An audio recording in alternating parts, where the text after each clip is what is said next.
JBNN keep you informed. I'm Michelle Jones, and in the news, taxi operator killed, vehicle stolen in Westmoreland. A Westmoreland taxi operator was shot and killed, then robbed of his vehicle in Burnt Savannah in the parish on Wednesday evening. He has been identified as 35-year-old Romy Taylor of a Burnt Savannah from address. Reports from the police saw that about 6:30 p.m., Taylor was standing at a car wash when a motorcycle with two men aboard drove up. The pillion reportedly disembarked the motorcycle, then brandished a gun before opening gunfire, hitting Taylor to the right side of his head and his upper and lower back. The pillion, who was reportedly also the shooter, then drove away a grey 2011 Toyota Vauxhall motor vehicle operated by Taylor, while the other man drove away on the motorcycle. The taxi operator was transported to the Savlamar Public General Hospital, where he was pronounced dead. According to reports, these hoodlums later shot and killed Davrai Barnes, otherwise called DJ Mary, at Hypnosis nightclub in Broughton, Westmoreland, after robbing patrons. Investigations are ongoing. Teen stabbed to death in Westmoreland.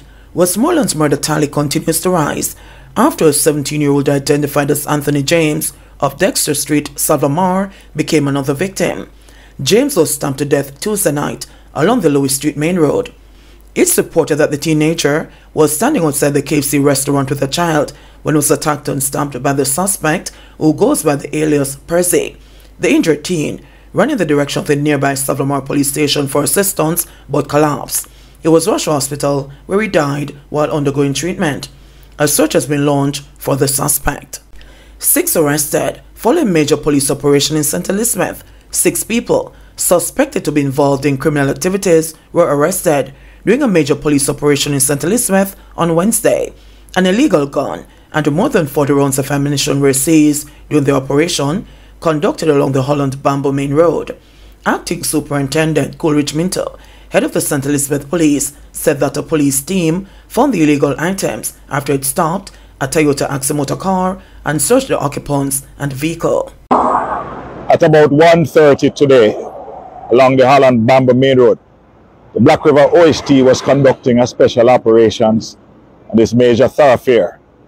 During the operation, a Toyota Axi motor car was stopped. The occupants and the vehicle were searched. At the end of the search, a Glock pistol, 2 magazines, and 42 rounds of live ammunition were recovered during the operation. 1 male and a female suspects were taken into custody and they are being processed for further investigation. Another motor vehicle that was traveling in the convoy, the occupants of that vehicle are also being processed at this time. I want to remind persons in this parish that we have increased our operations, particularly along our major corridors and especially during this festive season. Man in custody following gun and ammo seizure in Trelawney. A man was taken into police custody in connection with the seizure of a gun and several rounds of ammunition during an operation in Copper Pen, Trelawney on Tuesday, November 28. Reports from the Falmouth Police are that about 5:30 p.m. lawmen were in the area when a man was accosted and searched. During the search, 1 Springfield revolver containing 6 rounds of ammunition was found in his possession. The man was subsequently taken into custody. However, his identity has been withheld pending further investigations. Gun charges laid against men held in car park at Petrojam.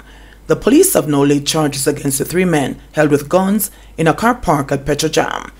29-year-old Nicholas Freeman, otherwise called Nico, construction worker Ryan Morrison, 23, otherwise called Alfred, and the 21-year-old Akeem Moore, otherwise called Brown Chops, were charged on Wednesday with possession of a prohibited weapon, unauthorized possession of ammunition, trafficking of prohibited weapon, and possession of a prohibited weapon with intent to traffic.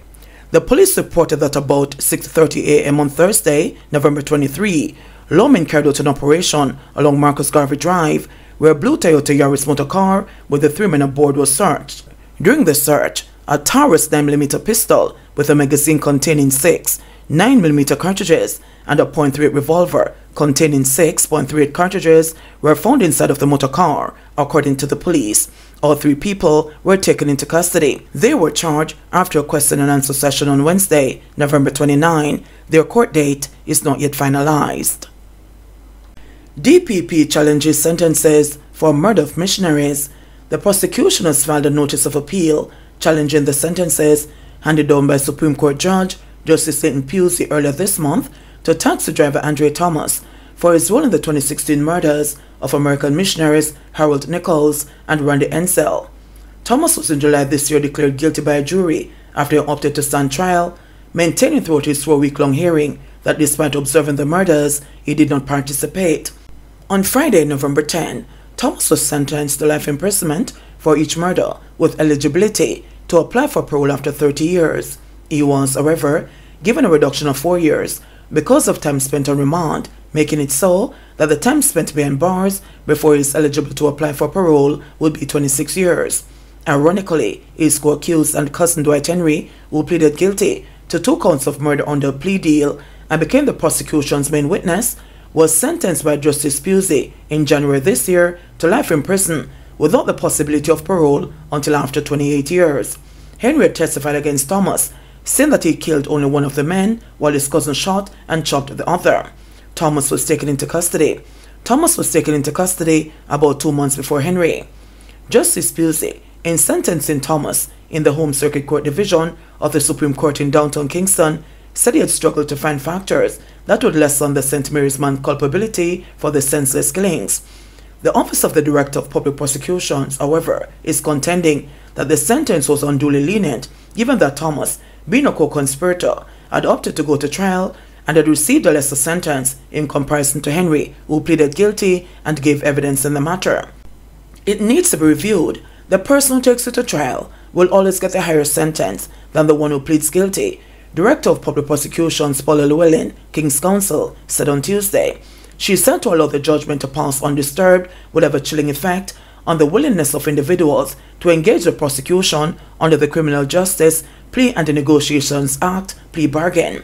Nichols, 53, and Ensel, 49, were missionaries of the teams of medical missions in Pennsylvania.